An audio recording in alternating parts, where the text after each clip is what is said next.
이번 시간에는 예수님은 십자가 위에서 어떤 말씀을 하셨는지에 대해서 이제 우리가 공부를 할 거야. 사실 예수님이 왜 십자가를 지셨어? 우리의 죄를 위해서, 그리고 우리에게 진정한 생명, 새 생명을 주시기 위해서 십자가를 지신 거잖아. 그러니까 이거보다 더 큰 사건, 우리 인생에 있어서 이거보다 더 중요한 사건이 어디 있겠니? 가장 중요한 사건, 우리에게도 가장 중요한 사건이야. 그죠. 이 사건을 통해서 우리가 새 생명을 얻게 되었으니까. 그치? 그런데 이 십자가상에서 예수님께서 무슨 말씀을 하셨는지, 왜 그 말씀을 하셨는지, 그 십자가를 지고 계셨을 때 무슨 일이 있었는지 알아? 몰라. 잘 모르죠. 그러면 돼, 안 돼? 안 돼. 알아야 돼. 예수님께서 십자가를 지시고 무슨 말씀을 하셨고, 왜 그 말씀을 하셨고, 어떤 일이 있었는지, 왜 있었는지에 대해서 알아야 된다는 거야. 알겠지? 이제 그거에 대해서 오늘 지금 이 시간에 공부할 거야. 보면은 마가복음 15장 25절에 때가 제3시가 되어 십자가에 못 박으니라 라고 예수님께서 제3시, 이거는 언제냐면 아침 9시야. 아침 9시에 십자가에 못 박히신 거야. 근데 십자가에 못 박히신 이유가 있어. 다시 말해서 하나님께서 독생자를 십자가에 달리시게 했다라는 거야. 그 이유가 뭐냐면은 그 어떠한 죄도 용납하지 않으시는 하나님의 공의의 극치를 보여주시기 위해서 보여주신 거야. 다시 말해서 죄에 대한 형벌을 치르지 않고서는 그 누구도 죄사함을 받을 수 없다라는 것을 명확히 보여주신 거야. 즉 죄사함에는 뭐가 있어야 되냐면 하나님께서 원하시는 의를 충족시킬 수 있는 대가가 있어야 돼. 그러나 그 무엇도, 그 누구도 하나님이 원하시는 의를 충족시킬 수는 없어. 이를 충족시켜 드릴 수 있는 유일한 분이 계셔. 바로 오직 빌립보서 2장 6절에 하나님의 본체, 즉 완전하신 하나님이시며 빌립보서 2장 8절에 사람의 모양, 완전하신 사람이신 예수님뿐이라는 거야. 결국 하나님의 아들이신 예수님이 대신 죄의 형벌을 받는 것 말고는 하나님의 의를 충족시킬 수 있는 방법이 없다라는 말이야. 따라서 예수님께 속한 모든 사람의 죄를 덮어주시기 위해서 요한복음 3장 16절 세상을 이처럼 사랑하사 독생자를 주셨으니 라는 말씀처럼 하나님께서 독생자를 십자가에 못 박으신 거야. 이처럼 우리가 받아야 될 죄의 형벌을 우리를 대신해서 하나님의 독생자이신 예수 그리스도께서 죄의 형벌의 대가를 완전히 지불해 주셨기 때문에 우리가 하나님께 용서를 받게 되었다라는 말이야. 왜 십자가를 지셨는지 알겠지? 이처럼 우리 죄를 사해 주시기 위해 대신 십자가에 달리신 예수님은 아침 9시부터 마가복음 15장 34절에 제9시가 언제냐면 오후 3시야. 오후 3시까지 6시간 동안 십자가에 달려 계셨어. 예수님은 십자가에 달려 계신 동안 7차례 말씀을 하셔. 7차례 말씀을 하시는데 아침 9시부터 12시까지 3차례 말씀을 하시고, 그 다음에 12시부터 3시까지 십자가에 달려 계신 동안 십자가에 달리신 모습을 볼 수 없을 정도로 흑암이 온 땅을 지배하게 돼. 3시간 동안. 그리고 이 흑암이 물러가면서 예수님이 운명하시기 직전까지 4차례 말씀을 하시게 돼. 그러면 예수님께서 십자가 위에서 뭐라고 말씀하셨는지 한번 하나하나 이렇게 잘 공부해 보면은, 먼저 제일 처음 하신 말씀이 누가복음 23장 34절에 아버지 저들을 사하여 주옵소서라고, 저들을 용서해 달라고 하나님 아버지 앞에 예수님께서 기도하셨다라는 거야. 그러면 저들이 누군지 한번 생각해 보자. 사실 이때 당시 사람들은 예수님이 십자가 지신 것에 대해서 여러 반응을 보였을 거야. 그지? 어떤 사람들은 굉장히 조금 아까 우리가 공부했듯이 슬퍼했을 것이고, 또 어떤 사람들은 이렇게 될 줄 알았어. 그래, 당연히 이렇게 될 줄 알았어. 그러면서 당연히 여겼을 것이고, 어떤 사람들은 도대체 이게 어떠한 일이야? 어떻게 된 일이야? 어떻게 이런 일이 있을 수 있어? 라고 의아하게 생각하는 사람들도 있었을 거야. 이런 사람들 중에 이때로부터 지금 십자가에 달리셨잖아. 십자가에 달리신 때로부터 50일 후에 일어날 사건, 그 사건이 뭐야? 오순절 성령 강림. 그렇지. 오순절 성령 강림 사건 때 사도들을 통해서 예수님의 십자가 지심을 비로소 깨닫게 될 사람이 있어. 누구냐면 사도행전 2장 37절에 형제들아 우리가 이렇게 큰 죄를 지었으니 어찌할꼬? 라고 사도들이 전하는 그 말씀을 듣고는 스스로 자기들이 한 일, 그리고 예수님과 예수님의 십자가 지심에 대해서 돌아보고 그리고 마침내 통곡하면서 회개하면서 복음을 받아들이게 될 사람들, 그 사람들이 있었잖아. 그 될 사람들이 있었단 말이야. 근데 지금 예수님이 십자가상에서 제일 처음 말씀하신 저들이 바로 이들이야.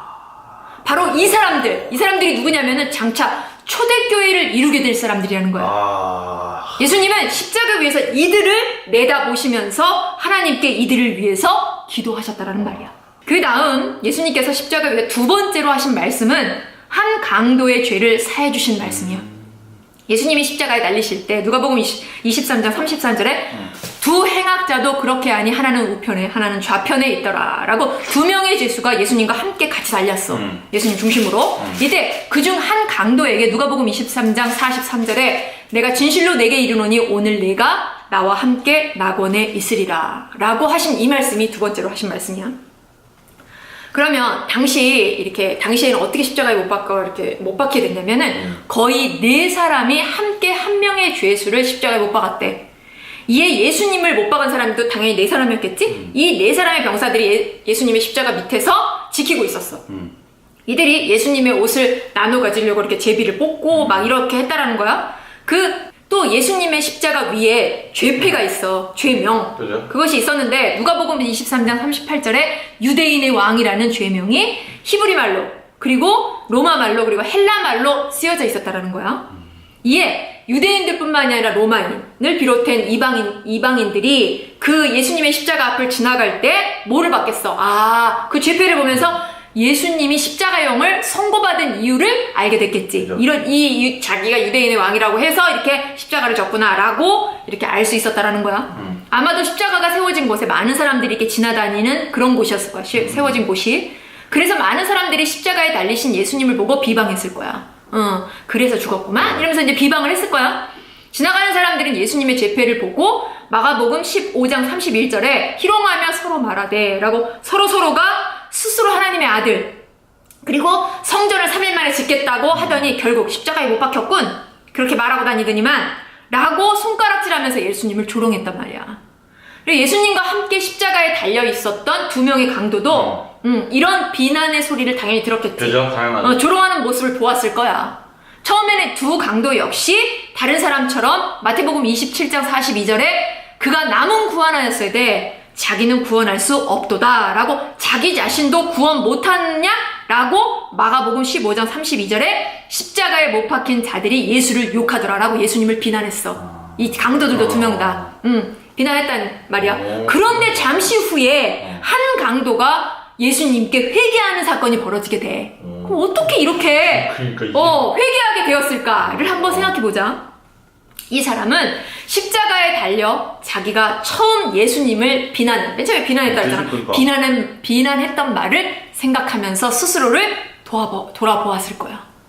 그리고 나아가 십자가를 지신 예수님이 과연 이 많은 사람들의 비난과 조롱을 받으실 만한, 다시 말해서 십자가를 질 만한 죄를 지었을까? 라고 생각하게 됐을 거야. 그래서 이 사람은 그동안 예수님에 대해서 많이 들어왔을 거야. 그죠. 들어왔던 말들과 그리고 병자들을 고쳐주신 얘기, 가난한 사람들과 같이 먹으신 얘기, 또 많은 기적을 베푸신 사건들에 대해서 이렇게 떠올렸을 거야. 그치? 그리고 이 사람이 결국 예수님은 자기들처럼 나쁜 일을 하신 분이 아니라는 사실을 깨닫게 되었을 거야. 곧 누가복음 23장 41절에 우리는 우리가 행한 일에 상당한 보응을 받는 것이라고 말을 했단 말이야, 이 사람이. 그렇지만 예수님은 자기들처럼 십자가를 지실 분이 아님을 깨닫게 됐다라는 거야. 그럼 이것만 깨닫느냐? 아니야. 뿐만 아니라 그렇다면 이런 분이 왜 아무런 저항도 없이 이렇게 십자가를 지셨을까? 이것도 생각했겠지. 그러면서 그동안 예수님에 대해 누가복음 24장 41절에 이 사람이 행한 것, 예수님이 행한 것에 대해서 다시 한번 생각하게 된 거야. 들었던 것들을 통해서. 그러면서 어쩌면 예수님이 자신이 말씀하셨던 것처럼 진짜 메시아일지도 모른다고 생각을 했던 거야. 결국 이 사람은 지금 어디 앞에 서 있어? 죽음 앞에 서 있어. 곧 죽게 될 거야. 죽음을 앞둔 이 강도는 예수님에 대해서 깊이 생각하고 바르게 깨닫게 되었던 거야. 이처럼 강도는 자신의 죽음 앞에서 예수님은 하나님께서 말씀하셨던 메시아 왕국을 통치하실 진정한 메시아일지도 모른다는 깨달음까지 도달하게 되었던 거예요. 그리고 이 사실을 믿고 죽음을 뛰어넘어 그 왕국을 바라보면서 진정한 메시아 앞으로 나아갔던 거예요. 즉 십자가를 지고 계신 예수님을 왕이 되실 분으로 보고 이를 믿고 십자가에 달려있는 예수님께 나아가 누가복음 23장 42절 당신의 나라에 임하실 때에 나를 기억하소서라고 자기를 건져달라고 예수님께 간구했어. 결국 그동안 들어왔던 예수님이 하신 일들과 들었던 거야. 본 게 아니야. 이 사람은 당연하죠. 들어왔던 예수님이 하신 일들과 말씀들을 생각하고 그 하신 일들과 말씀들을 믿게 된 거고 이를 의지하며 십자가에 달려 계신 진정한 왕 앞으로 나아갔던 거야. 이에 예수님은 그를 향해 두 번째로 누가복음 23장 43절 내가 진실로 내게 이르노니 오늘 네가 나와 함께 낙원에 있으리라 라고 말씀하셨던 거야.